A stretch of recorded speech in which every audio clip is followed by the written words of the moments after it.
So, how did nearly dying change the course of my life, what I believe is possible, and ultimately where I am today?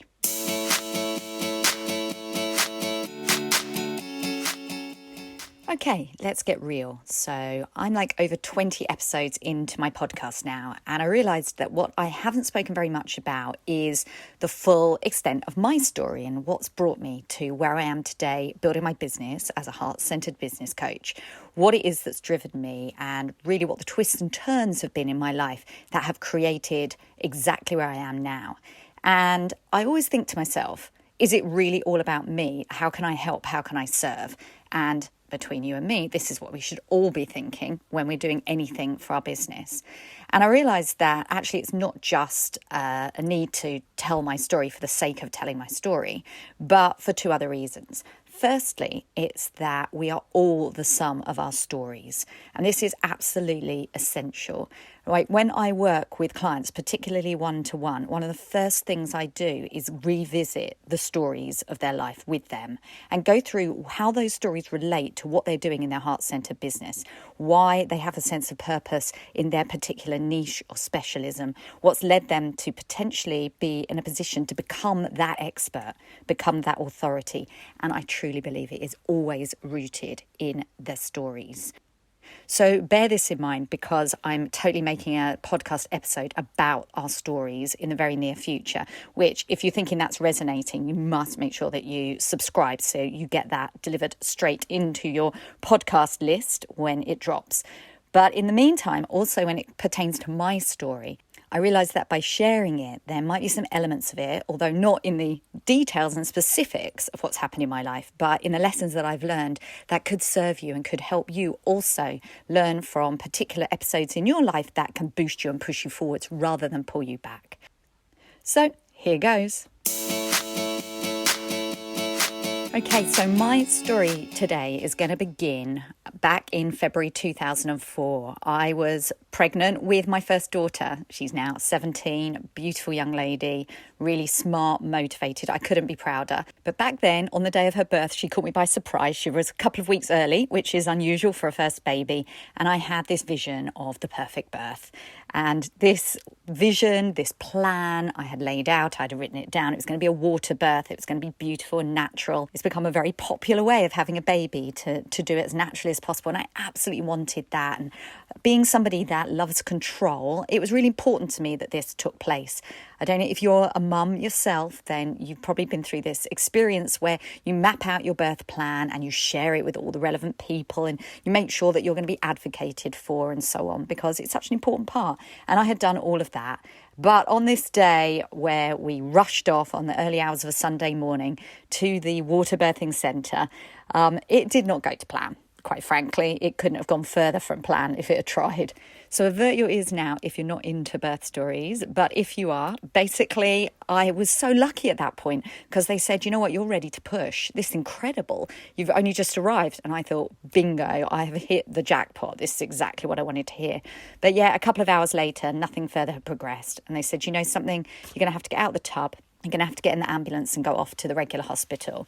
I was like, disappointed. But nonetheless, off we went to the other hospital. And for the next 9 hours, I proceeded to push and move around and go on this stool and do this and, do all the things. But the baby just didn't come. And it had been a lot of hours by this point. But, I didn't feel too bad. I was doing what I was told. And then suddenly the doctor said, something, we need to move to emergency cesarean because, it's been a while and I think that's probably the best course. And again, I was like, well, that wasn't part of my birth plan, but okay, healthy mother, healthy baby, that's the outcome. Let's just go for this. And my beautiful daughter was born and all seemed well. My then now ex-husband and my parents went off to move the car or get a cup of tea and the sort of things that you do when everybody's fine. And I was brought a cup of tea, it's like, this is great.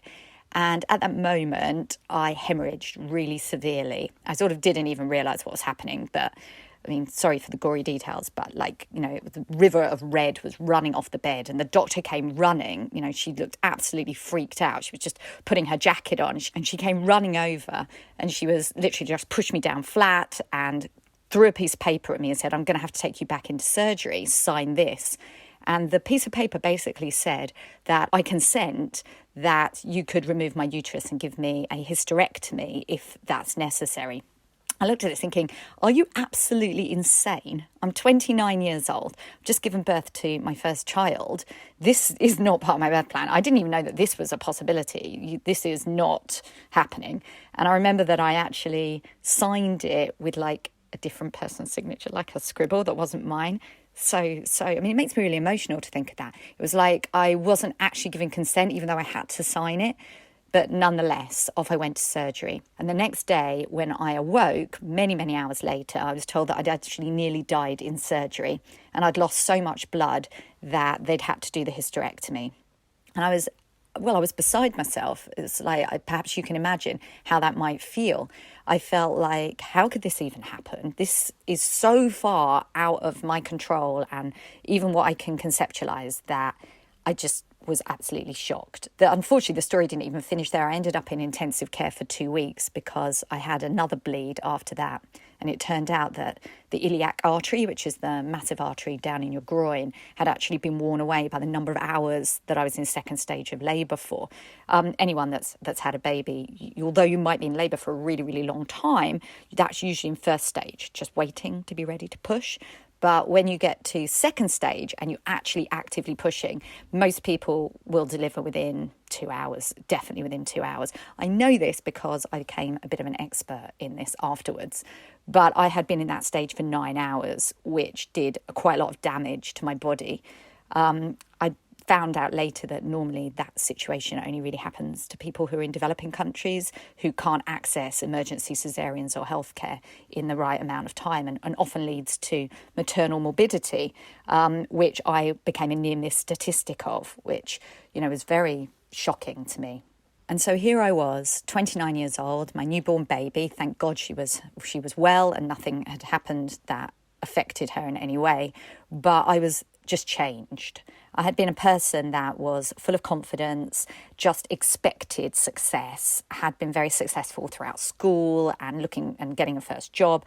I'd bought a house, got married, then got pregnant, all to my timetable is what I believed I needed to do. And yet here was something so far out of my control that I just couldn't reconcile what had happened with who I had been to that point. Took me quite a long time to heal after that, both physically and mentally. I was later diagnosed with PTSD from that experience and the trauma that I went through at the time, being in the hospital over those couple of weeks and not knowing if I was going to live because they couldn't control the bleeding. It was really shocking. My baby girl was kept behind the nurses' station and she was just brought to me in the ICU, like a couple of times a day for me to hug her. And it was all very strange. I remember at one point, my mum hung a photo of my baby girl, like at the end of my bed. And I was like, why are you hanging a photo at the end of my bed? And it just crossed my mind. This is the sort of thing that people do when they want to provide you with hope, like a reason to live.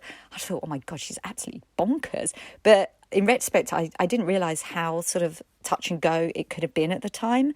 I didn't have any doubt in my mind that I was going to survive. That didn't even cross my mind. So the fact that she would put this photo there was something that was really confusing to me. It's interesting, the little stories that we remember through these very big episodes in our lives, just these little tiny moments that give us pause, that make us think about what the real situation is and how we're perceiving it. Now, as shocking as that scenario was, and it may be when you're hearing this, it sounds really shocking to you as well. The interesting thing is the outcome of it. The interesting thing to me is actually what happened afterwards, what happened to me as a person. And the reality is, all these years later, I wouldn't wish it to have been any different because some really important changes happened in me and allowed me to develop my soul, my personality, the things that I understand are important in this world. First of all, I got really, really obsessed with understanding what had happened from a medical perspective. I really pursued that in immense detail. I literally dropped into research. I started to read scientific papers on prolonged second stage childbirth. I started to really go through my hospital notes. It became an absolute quest for me. And what I learned from that is that when you're obsessed, when you're really, really motivated, it's incredible what you can do.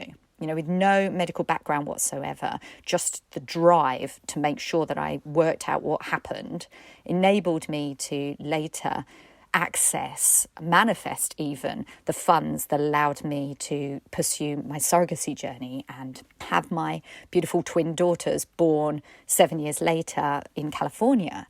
Now, that level of obsession literally allowed me to unlock resources within me, perhaps within the universe, that would never have happened otherwise. And what a lesson to learn. I mean, if you've listened to last week's episode of my podcast, I talk about manifesting in a lot more detail.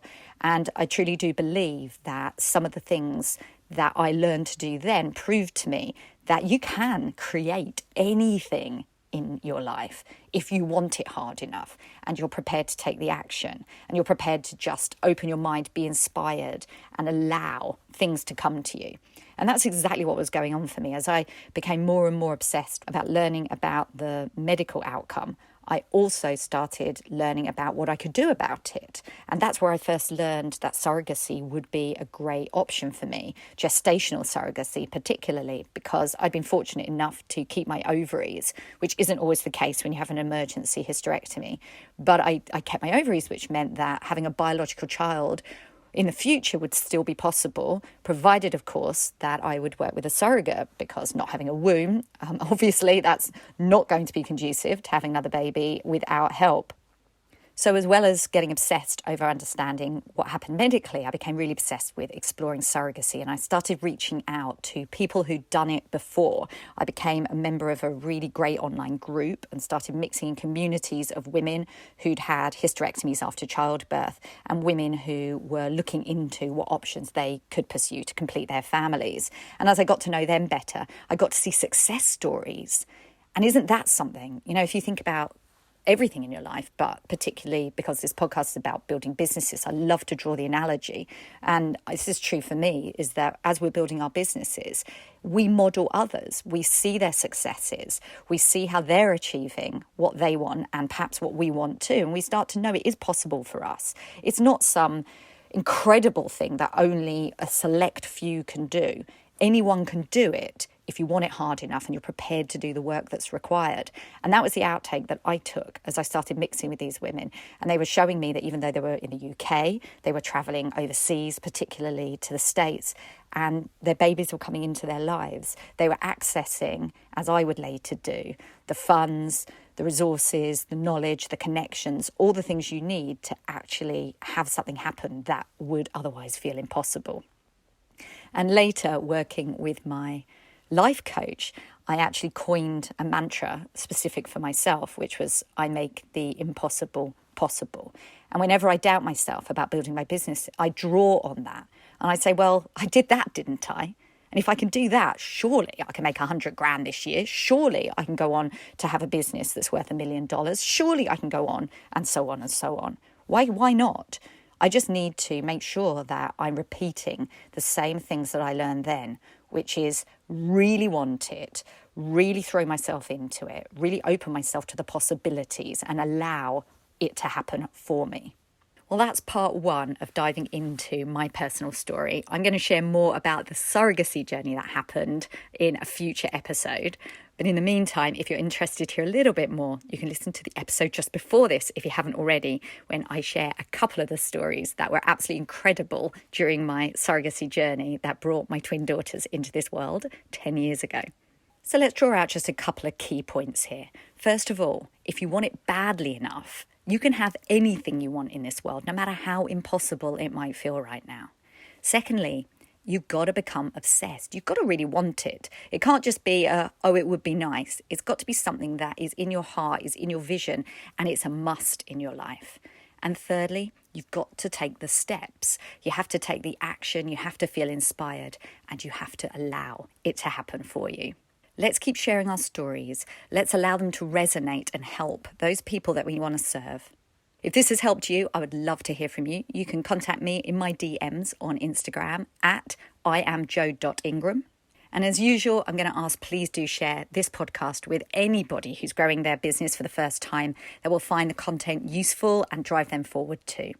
Have an action-filled week. Take care. Bye now.